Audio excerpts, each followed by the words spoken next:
Hello and welcome back, ladies and gentlemen. This is a part of our December scheduling programs where we are bringing to you a few extra episodes of your favorite series. And today we decided to talk about one of the most interesting topics of antiquity, the city of ancient Troy, and the gold that came out of there, and a couple other cities, right? Yes, the gold. The gold. The one thing that movies and novels have taught you archaeologists are after above all else. And The Spaniards. gold, gold, gold. Don't forget the Spaniards. Yes, but we are not Spanish archaeologists. So there's no double whammy there.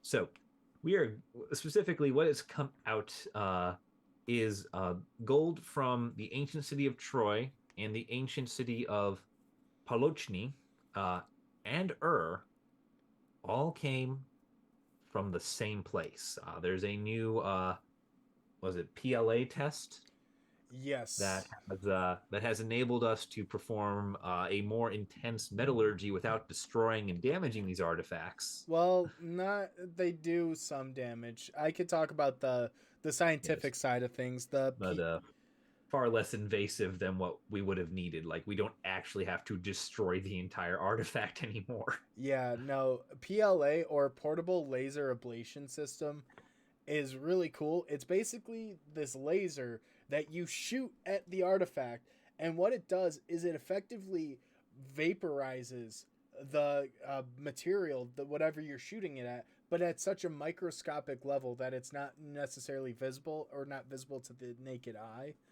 But the cool thing is, when it does that, it actually can tell you what the chemical composition is.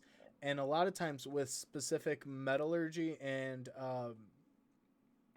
with gold specifically can tell you where the material was actually smelted because every single blacksmith shop had a unique signature because they used distinctive alloys and blends, and the gold where they actually source it from is from different locations.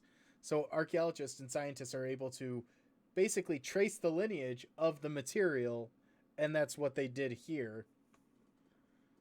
But Yeah, and so they studied 61 artifacts that are dated from 2500 to 2000 years old, wow. and no, sorry, 2500 to 2000 BC. So they are 4500 to 4000 Yeah. years old. I need to say what I mean, not what I read. Yes. Um, and these artifacts come from Western Anatolia, Mesopotamia, and modern day Pakistan. So these things stretch a good chunk of the world. And they have all been found, thanks to this test, to have the same signature, which means that they come from the same place. And this has two very far reaching and important implications. Number one, and the article talks mostly about this, is there is some sort of chain link of trade networks or even a single trade network from Pakistan to the coast of the Mediterranean Sea. And that is an impressive feat.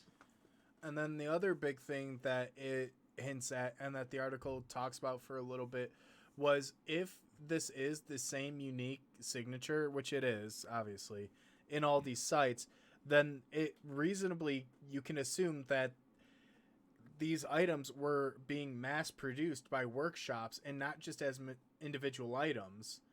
And the reason they're able to tell this is because of the identical amounts of platinum and palladium being present in the gold discs.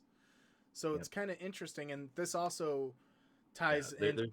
yeah, because there's that whole idea a lot of people have about the past that like gold and silver and jewelry and things like that were made to order custom jobs for individual wealthy people.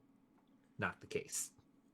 Sorry, Justin, keep going with your No, momentum. that's a good point. Yeah, once they realize that people will buy it, they start mass producing that, and they clearly found some level of optimization if they're able to mass produce and create from the same workshop. And then this also solves another big debate, and I This think is we briefly yeah. glossed over it. we did gloss over it. So one of the sites involved in this is the ancient city of Troy. I believe specifically Troy 1, Yeah. which was excavated by none other than uh, very prominent early archaeologist If you can even Heinrich call him Schliemann. that. He is technically an archaeologist. Archaeology was a hobbyist Heinrich pursuit at the Schliemann. time, Yes. as a as opposed to the profession we have today. As such, there was no standard practice, no regulation, and no ethical code. So, And Heinrich Schliemann got very famous for dynamiting his way through the ancient cities of Troy, all the different layers. And one of his archaeology's greatest controversies and greatest mysteries is the question of, did Heinrich Schliemann fake his archaeological finds?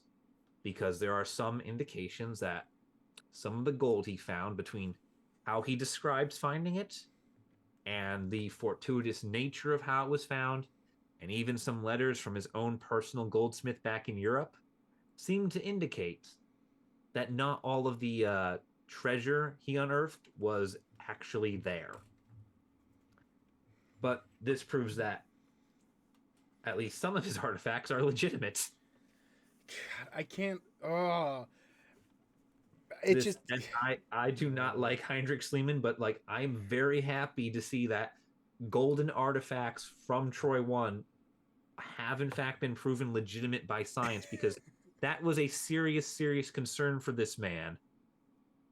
He he was under a lot of pressure to produce results. He wasn't. The day they were going to shut him down, he walked reporters into a room he had been excavating, dusted off a handful of dirt, and pulled solid gold out of the ground.